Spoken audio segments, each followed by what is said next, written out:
जीवाचं रान कर तू, पेटून राहू भार वादळ वाऱ्यातील तू, पडू दे ठिणगी लागू दे बनवा आई चरून फेड तू, अंधार भेद उजेड पाड पहाट नवी कर तू,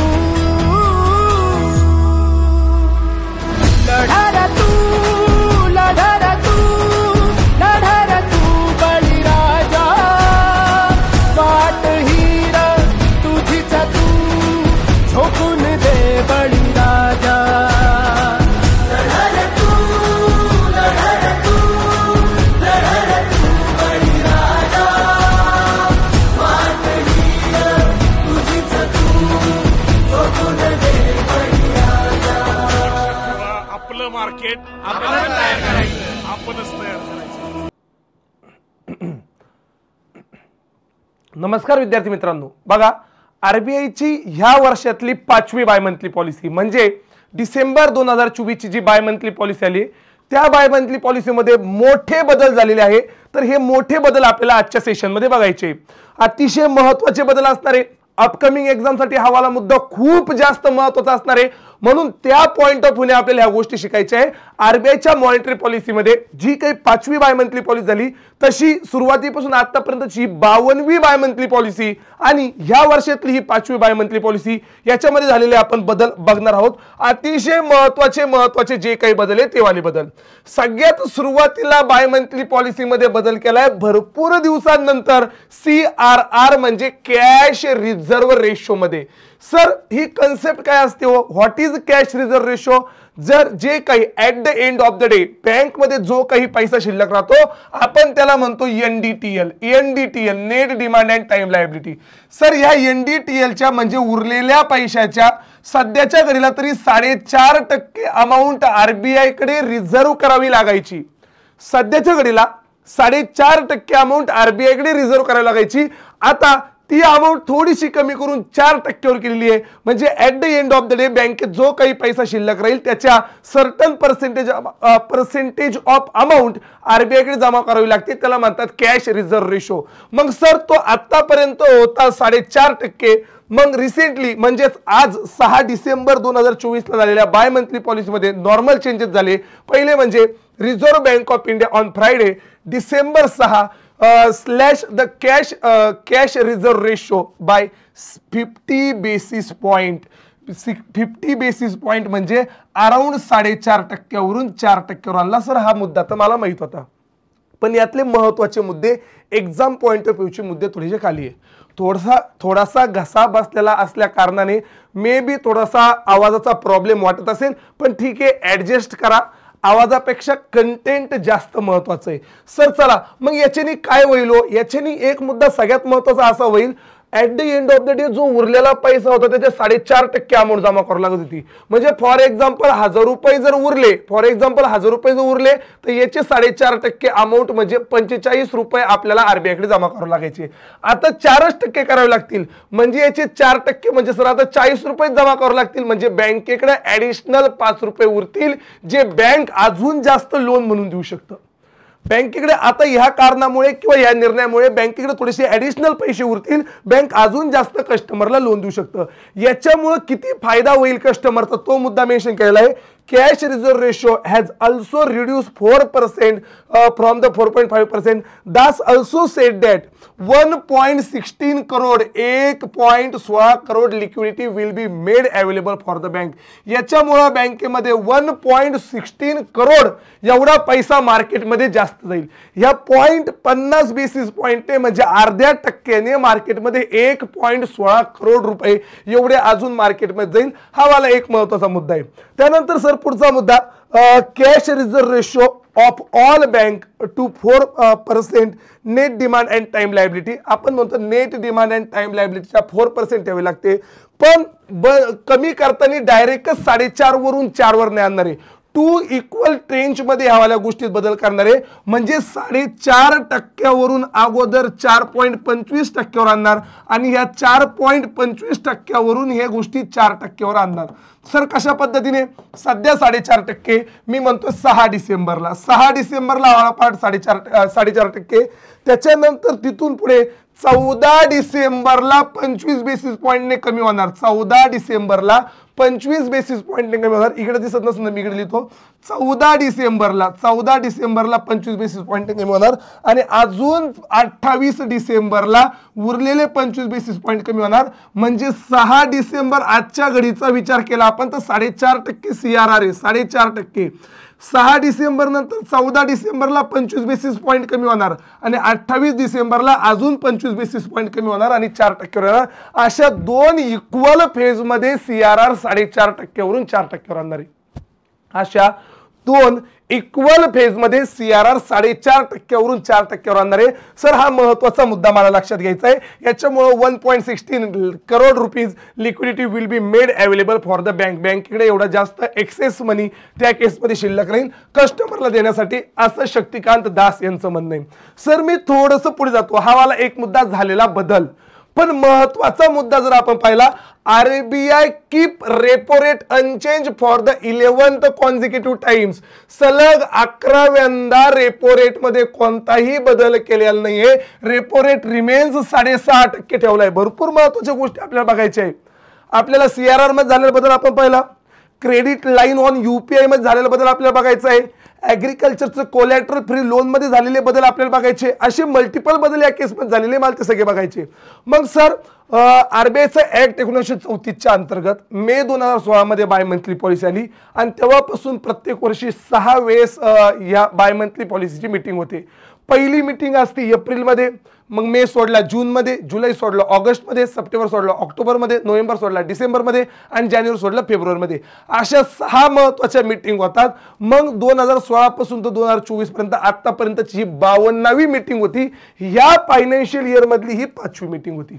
मग सर याच्यात कोणताही बदल केलेला नाही, रेपो रेट रिमेन सेम आहे. आपण पाहिलं इन्फ्लेशनचं टार्गेट आहे, इन्फ्लेशनचं टार्गेट 4% +2 -2 म्हणजे मॅक्सिमम टॉलरन्स पाहिला आपण, मॅक्सिमम टॉलरन्स हा 6% आहे, मिनिमम टॉलरन्स हा 2% आहे, 2% आणि हा मिडल म्हणजे 4%. मिडल म्हणजे 4% हा वाला एक मुद्दा मला माहित असला पाहिजे. सर जरी 6 वेळेस मीटिंग होत असेल तर RBIचं म्हणणं आहे ऍटलिस्ट 4 वेळेस तरी मीटिंग झाली पाहिजे. म्हणजे RBI म्हणतं कमीत कमी बाय मंथली पॉलिसीची 4 वेळेस तरी मीटिंग व्हावी, पण रिझर्व्ह बँक ऑफ इंडिया किंवा बाकी जी मॉनिटरी पॉलिसी कमिटी आहे ती ऍटलिस्ट 6 वेळेस मीटिंग घेते. ती 6 वेळेस घेते, मॅन्डेटरी 4 वेळेस आहे. 4 पेक्षा जास्त वेळेस आपण घेऊ शकतो. सर पुढचा मुद्दा बघा, आता हे टार्गेट 5 वर्षातून एकदा सेट केलं जातं. 2000 म्हणजे 4% इन्फ्लेशन झालं पाहिजे मार्केटमध्ये, +2% -2% चालेल, हा वाला मुद्दा आहेच. पण सोबत जर विचार केला प्रत्येक 5 वर्षातून एकदा हे टार्गेट चेंज होतं. 2016 ते 2021 हेच टार्गेट होतं, आता 2021 ते 2026 हेच टार्गेट आहे. मार्केटमध्ये किती इन्फ्लेशन झालं पाहिजे. सर ह्या कमिटीमध्ये मेंबर किती असतात? तो 6 मेंबर असतात, 3 RBIचे आणि 3 गव्हर्नमेंट ऑफ इंडियाचे. मग RBIचे मेंबर कोण आहे? Chairman Shaktikanta Das, Michael D Patra, Rajiv Ranjan. Sir government of इंडियाचे रिसेंटली बदललेले 3 मेंबर आहे, राम सिंग, सोक्ता भट्टाचार्य, नागेश कुमार. राम सिंग, सोक्ता भट्टाचार्य आणि नागेश कुमार. आता सर RBI सांगताना सांगत असते फक्त रेपो रेट एवढा असेल, म्हणजे 6.5% फॉर एक्झाम्पल रेपो रेट आहे, तर कधी पण या रेपो रेट पेक्षा बँक रेट आणि MSF हा 25 बेसिस पॉइंटने जास्त, म्हणजे 6.75% होतो. Sir standing deposit facility 25 basis पॉइंटने कमी, म्हणजे 6.25% होते. मग इथं तोच मुद्दा मेन्शन केलेला आहे. सर रेपो रेट अनचेंज 6.5%, मग स्टँडिंग डिपॉझिट फॅसिलिटी 25 बेसिस पॉइंटने कमी म्हणजे 6.25% आणि बँक रेट आणि MSF 25 बेसिस पॉइंटने जास्त म्हणजे 6.75%. 6.75%. सर पण महत्वाचा मुद्दा या केसमध्ये हा पण आहे, ही जी 6 लोकांची वोटिंग होते या वोटिंग मध्ये ह्या वेळची वोटिंग 4:2 ची झाली. म्हणजे 4 जणांचं, ह्या 6 जणांपैकी 4 जणांचं म्हणणं होतं की रेपो रेट सेम ठेवा, अनचेंज ठेवा, पण दोघांचं म्हणणं होतं नाही, रेपो रेट 25 बेसिस पॉईंटने कमी केला पाहिजे मार्केटमधलं इन्फ्लेशन वगैरे बघता. मग सर ते दोघं जण कोणते, तर राम सिंगचं म्हणणं होतं 6.25 करा, नागेश कुमारचं म्हणणं होतं 6.25 करा, बाकी राजू रंजन, मायकल डी पत्रा, शक्तिकांत दास आणि सोबत सोक्ता भट्टाचार्य यांचं म्हणणं होतं नाही, जो काही रेपो रेट असेल तो सेम ठेवायचा आहे. म्हणून मेजॉरिटी या केसमध्ये इकडे होती, म्हणून हा वाला पॉईंट फायनल झाला की 6.5 म्हणजे रिमेन्स अनचेंज असला पाहिजे. पण मी हे पण सांगितलं सर, जेव्हा 3-3 ची वोटिंग होते म्हणजे इक्वल वोटिंग होते, तेव्हा पाहतात गव्हर्नर नेमकं कोणत्या पक्षामध्ये, ज्या पक्षामध्ये गव्हर्नर तिकडला रेट फायनल होत असतो, ज्या पक्षामध्ये किंवा ज्या पार्टीमध्ये गव्हर्नर तिकडला रेट फायनल होत असतो. मग मला हा पण मुद्दा माहित असला पाहिजे, 4:2 ची वोटिंग झाली आणि ह्या पद्धतीने ती वोटिंग झाली आणि हे सध्याचे रेट चालू आहे. मग बघा, new monetary policy rate 6 December 2024, सध्याचा repo rate 6.50, standing deposit facility 6.25. ह्या कन्सेप्ट काय आहे, ह्या सगळ्या रेग्युलर बॅचेस मध्ये असतात बरं का, मी बॅच बद्दल शेवट सांगलच, पण या सगळ्या कन्सेप्ट नेमकं काय. रेपो रेट म्हणजे काय, बँक ज्या रेटने आरबीआय कडून पैसे घेते त्याला रेपो रेट असे म्हणतात, तो 90 दिवसांसाठी असतो. ह्या वेगवेगळ्या गोष्टी रेग्युलर बॅच मध्ये. मग repo rate 6.5%, standing deposit facility 6.25%, bank rate 6.75%, MSF 6.75%, reverse repo rate constant 3.35%. आता CRR अपडेटेड CRR झालाय 4%, SLR 18, long term repo operation, targeted long term repo operation आणि वेज इन मिस ऍडव्हान्स हे तर repo rate एवढेच असतात, म्हणजे 6.5%. Sir since February 2023 last time change झाला होता, मी तुम्हाला सांगितलं 11th consecutive times remain same आहे, 11th consecutive times remain same आहे. मग लास्ट टाइम चेंज झाला होता फेब्रुवारी 2023 मध्ये. 2023च्या फेब्रुवारी नंतर जे 2023चं एप्रिल पासून तर ती पूर्ण 6 बाय मंथली पॉलिसी, ह्या वर्षीच्या 5 bimonthly policy, last 11th bimonthly policy पासून हे सगळ्या गोष्टी सेम आहे. आणि ह्या वर्षीची किंवा ह्या बाय मंथली पॉलिसीची वोटिंग 4:2 होती. लास्ट टाइम फेब्रुवारी 2023 मध्ये ह्या गोष्टी चेंज झाल्या होत्या. सर मी सोबत अजून काही महत्वाचे मुद्दे जे मला पाहिजे ते म्हणजे इथं बघा, आता हे 2 महत्वाचे मुद्दे. What about GDP production, gross domestic product. RBI जीडीपीचं प्रोजेक्शन करतं की भारताचा ग्रॉस डोमेस्टिक प्रोडक्ट एवढा असेल. जीडीपी म्हणजे कोणत्याही देशाच्या सीमेच्या अंतर्गत कमवण्यात आलेला पैसा, वस्तूंच्या किमती म्हणजे त्या देशाचा जीडीपी असतो. मग जीडीपीचं projection, GDP projection for inflation year 2024-25 was also slash to 6.6% from the 7.2% earlier. अगोदर रिझर्व्ह बँक ऑफ इंडियाचं म्हणणं होतं भारताचा जीडीपी फायनान्शियल इयर 2024-25चा हा 7.2% असेल, असं आरबीआयचं म्हणणं होतं. आरबीआयने आता तो मुद्दा मागे घेतला वाढतं इन्फ्लेशन पाहून, आणि आरबीआय म्हणते नाही, आता 7.2% नाही होणार, एवढा जीडीपी भारताचा वाढणार नाही, 6.6% जीडीपी वाढेल. 6.6% म्हणजे आरबीआयचंच म्हणणं होतं भारताचा जीडीपी हा 7.2% असेल. आता आरबीआय म्हणते थोडंसं कमी करतो आम्ही, त्याला 6.6% असेल. सोबत मार्केटमध्ये इन्फ्लेशन किती वाढतंय, ज्याला मी म्हणतो कन्झ्युमर प्राइस इंडेक्स. आरबीआयचं अगोदर म्हणणं होतं कन्झ्युमर प्राइस इंडेक्स ही 4.5% असेल, एवढं प्रोजेक्शन दिलं होतं. आरबीआय आता म्हणते नाही, अजून कन्झ्युमर प्राइस इंडेक्स वाढतीये, ही कन्झ्युमर प्राइस इंडेक्स असेल 4.8%. बघा, the policy panel has hike the inflation estimate म्हणजे consumer price index for financial year 2025 to 4.8% to the current fiscal from 4.5% projection earlier. आरबीआयचं अगोदर म्हणणं होतं भारतामध्ये फार 4.5% हे पूर्ण फायनान्शियल इयरमध्ये 4.5% एवढी इन्फ्लेशन होईल, पण आरबीआय आता म्हणते नाही, आम्ही त्याला थोडंसं वाढवतो, 4.8% होईल एवढं म्हणतो. जीडीपी 7.2% राहील असं आरबीआयचं म्हणणं होतं, नाही आरबीआय त्याला कमी करतंय आणि ते म्हणते जीडीपी 6.6% असेल.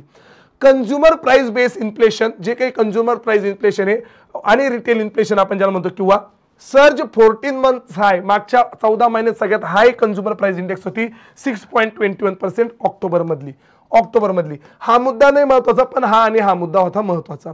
त्यानंतर हा डायरेक्ट 5 स्टार वाला मुद्दा आहे. भैया हा इतका 5 स्टार वाला मुद्दा आहे, इथून तुम्हाला कन्फर्म IDBI जाम IDBI AAO या पेपरला क्वेश्चन दिसेल म्हणजे दिसेल। IDBI जामला आणि IDBI AAO ला इथं क्वेश्चन दिसेल म्हणजे दिसेल। तसं IBPS पेपर सेटच नाही करू शकत, नाही या क्वेश्चन शिवाय। आता बघा क्वेश्चन काय, मग क्वेश्चन काय तो बघा collateral free agriculture loan enhancement of the limit. याच्या अगोदर 2019 पर्यंत कोलॅटरल फ्री लोन 1 लाख रुपये भेटायचं, ते 2019 ला वाढून 1,60,000 रुपये केलं होतं। म्हणजे सध्याच्या घडीला ॲग्रिकल्चर मध्ये म्हणजेच शेतकऱ्यांना 1,60,000 रुपयापर्यंत विदाऊट कोलॅटरल लोन भेटायचं, म्हणजे काहीच गहाण ठेवावं लागत नव्हतं। आता taking into the account the rise of the agriculture input cost and overall inflation, वाढतं इन्फ्लेशन पाहता it has been decided to increase the limit of the collateral free agriculture loan from 1,60,000 ते 2 लाख पर बॉरोवर। एका व्यक्तीला 1,60,000 रुपयापर्यंत collateral free loan भेटायचं, ते वाढवून आता 2 लाख रुपये केलंय। This will be further enhance credit availability for the small and marginal farmer.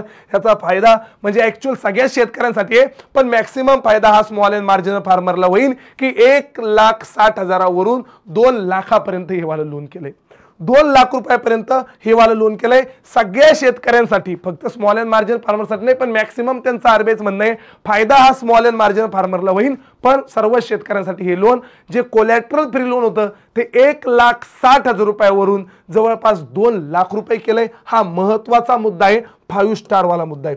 Same तसंच हे पण 5 स्टार वाला मुद्दा आहे, हा पण म्हणजे इथून पण IDBIला तिथूनच नाही, IDBIला इथून पण प्रश्न येण्याचे चान्सेस आहे। हे पण बाय मंथली पॉलिसी मध्ये झाले, credit line on UPI। Sir आधी हा मुद्दा सांगा, क्रेडिट लाईन ऑन UPI काय आहे? क्रेडिट म्हणजे लोन। UPI द्वारे आपलं बँक अकाउंट कनेक्ट असतं, UPI द्वारे आपल्या अकाउंटला फॉर एक्झाम्पल 100 रुपये माझ्या अकाउंटला आणि मला 1,000 रुपये किंवा 2,000 रुपये पेमेंट करायचं आहे, तर एक क्रेडिट लाईन ऑन UPI वाला मुद्दा आहे। मी UPI द्वारे लोन घेऊ शकतो, UPI द्वारे सुद्धा लोन घेऊ शकतो, त्याला म्हणतात क्रेडिट लाईन ऑन UPI। पण हे फक्त कमर्शियल बँकांनाच अलाउड होतं। बघा pre sanction credit line through UPI extending scope of the small finance bank. याच्या अगोदर ज्या भारतातल्या 12 पब्लिक सेक्टर बँका वेगवेगळ्या 12 वेगवेगळ्या पब्लिक सेक्टर बँक आहे, ह्या 12 पब्लिक सेक्टर बँकालाच हा मुद्दा अवेलेबल होता की UPI द्वारे आपण क्रेडिट लाईन किंवा UPI द्वारे आपण लोन पण घेऊ शकत होतो, ज्याला क्रेडिट लाईन ऑन UPI म्हणतात। आता ते एक्सटेंड केलंय स्मॉल फायनान्स बँकाला सुद्धा, म्हणजे credit line on UPI was launch in September 2023 and was made available through schedule commercial बँकांसाठी अवेलेबल होतं। It has now been decided to permit small finance bank, भारतामध्ये ज्या वेगवेगळ्या 11 स्मॉल फायनान्स बँक आहे आणि या स्मॉल फायनान्स बँकांचं UPI जर तुम्ही वापरत असाल तर त्यासाठी सुद्धा क्रेडिट लाईन ऑन UPI आलंय। also to extend the pre-sanction credit line through the UPI. This will be further deepen financial inclusion and enhance the formal credit, particularly a new to credit customer. Financial inclusion करण्यासाठी हे एक नवीन step आरबीआयने उचलली आहे किंवा या bye monthly policy मध्ये उचलली आहे की जे काही तुमचे शेड्यूल कमर्शियल बँक आहे यांच्या सोबत स्मॉल फायनान्स बँकांमध्ये सुद्धा क्रेडिट लाईन ऑन UPI वाला मुद्दा आपण करू शकतो। पण याच्यामध्ये एक मुद्दा लक्षात ठेवा, आरआरबी येत नाही आणि पेमेंट बँका येत नाही। RRB and payment bank not available credit line on UPI। आरआरबीला आणि पेमेंट बँकांना RRBs and payment bank not available the credit line on UPI। हा एक महत्वाचा मुद्दा त्या केसमध्ये होता। सर अजून एक महत्वाचा मुद्दा मला बघायचा आहे, अजून एक महत्वाचा मुद्दा जिथून पेपरला प्रश्न बनतोय, CRR आणि SLR वाला मुद्दा महत्वाचा आहे, जिथून रिसेंटली पेपरला प्रश्न बनलाय। लेक्चरला लाईक करा राजांनो, ऐका मी लेक्चर घेतोय, पूर्ण घसा बसलेला आहे, पण तरीही अपकमिंग एग्जाम आहे, पोरं पास झाले पाहिजे, त्यासाठी ही तळमळ चालू आहे, म्हणून लेक्चरला लाईक करा। लेक्चरच्या मागे जे कंटेंट आहे हे कंटेंट कसं वाटतं, लेक्चरची क्वालिटी कशी वाटती, खरंच जनरल अवेअरनेसचा तुम्हाला एक्झाम मध्ये फायदा होतोय का? आता युनियन बँक ऑफ इंडियाची एक्झाम झाल्या, IDBI एक्झिक्युटिव्हची एक्झाम झाली, IBPS POची एक्झाम झाली किंवा मागच्या क्लर्क किंवा RRBची एक्झाम असेल, खरंच एक्झामला फायदा होतोय का हे कमेंट बॉक्समध्ये टाका, कारण तुमची खरंच एक जी कमेंट असते ना ती आम्हाला एनर्जी देऊन जात असते। म्हणून निश्चित तुमच्या आयुष्यातला तेवढा एखादा मिनिट काढा, एक लाईक करा आणि लेक्चर कसं वाटतं हे कमेंट बॉक्समध्ये टाकायला खरंच खरंच विसरू नका, कारण ही जी कष्ट करण्याची ताकद आहे तुमची एक कमेंट आमच्यामध्ये एनर्जी देत असते. म्हणून लेक्चरला निश्चित लाईक करा. महत्वाचं कंटेंट आहे CRR आणि SLR, कॅश रिझर्व्ह रेशो आणि statutory liquidity ratio. Sir at the end of the day बँकेत जो काही पैसा शिल्लक राहतो त्याला म्हणतात NDTL, net demand and time liability. बाकी रेग्युलर बॅचमध्ये आपण डिटेलमध्ये पाहत असतो टाइम लायबिलिटी काय, डिमांड लायबिलिटी काय वगैरे सगळ्या गोष्टी. आता सध्याच्या रेट ऑफ इंटरेस्टनुसार यातले 4% अमाऊंट RBI कॅशच्याच फॉर्ममध्ये जमा करायचे, याला मी म्हणतो CRR. आणि यातले सध्याच्या रेट ऑफ इंटरेस्टनुसार 18% अमाऊंट स्वतःकडे सेल्फ स्वतःच्या बँकमध्ये ठेवायचे, मग ते कॅशच्या फॉर्ममध्ये, गोल्डच्या फॉर्ममध्ये किंवा गव्हर्नमेंट सिक्युरिटी फॉर्ममध्ये ठेवू शकतो. याला मी म्हणतो स्टॅच्युटरी लिक्विडिटी रेशो, SLR. मग सर हा जो CRR आहे कॅश रिझर्व्ह रेशो हा येतो reserve bank of India act 1934च्या सेक्शन 42(1) मध्ये, सेक्शन 42(1) मध्ये.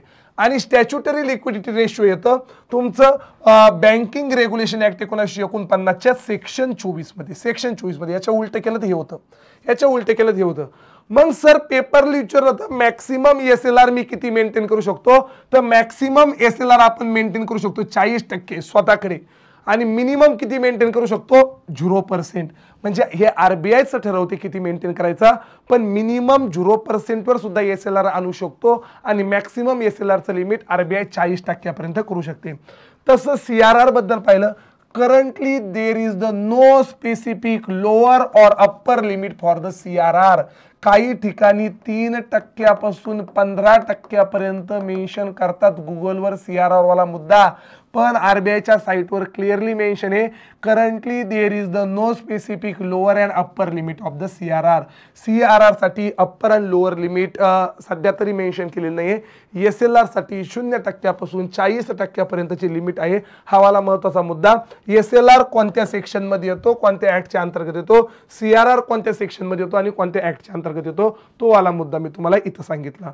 सोबत बघा ह्या वेगवेगळ्या जनरल अवेअरनेसच्या बॅच चालू आहे. तुम्ही यातली कोणतीही बॅच परचेस केली, म्हणजे ही केली किंवा ही केली, करंट अफेअर्स ओनली केली किंवा जनरल अवेअरनेस लक्ष 3.0 केली, तर ह्या दोन्ही बॅचेस इथून पुढे 1 वर्षभर असेल. इथून पुढे 1 वर्षभर मागचं पण कंटेंट याच्यामध्ये अवेलेबल असेल. सर मला शून्यातूनच नवीन बॅच करायची, म्हणजे याच्यात रेकॉर्डेड लेक्चर आहे, स्टॅटिक GK तुमचं हे असेल, government scheme, static banking, static GK, insurance awareness किंवा करंट अफेअर इथून पुढचं लाईव्ह मध्ये भेटेल. बाकी सगळं रेकॉर्डेड फॉर्मॅटमध्ये. इकडं पण मागचं करंट अफेअर रेकॉर्डेड इथून पुढचं लाईव्ह आहे किंवा ही फास्ट ट्रॅक 5 महिन्याची बॅच आहे. ह्या वेगवेगळ्या बॅचेस चालू आहे. नाही सर मला पूर्ण नवीन कोरी करकरी शून्यापासून पूर्ण नवीनच बॅच पाहिजे, तर जानेवारीमध्ये चालू होईल. जानेवारीमध्ये त्यावाले बॅचेस चालू होईल. लेक्चरला निश्चित लाईक करा. हे आपलं टेलिग्राम चॅनल आहे GA बाय अक्षय चोळके नावाचं, हे चॅनल जॉईन करायला विसरू नका. आणि लेक्चरला लाईक केल्याशिवाय आणि लेक्चरला कमेंट केल्याशिवाय जाऊ नका. चालेल, भेटूया अशाच नवनवीन व्हिडिओमध्ये. तोपर्यंत चलो बाय बाय, धन्यवाद. धर्मीची हाल तुला जीवाचं रान कर तू, पेटून राहू भार वादळ वाऱ्यात तू, पडू दे ठिणगी लागू दे बनवा आई चरून फेड तू, अंधार भेद उजेड पाड पहाट नवी कर तू,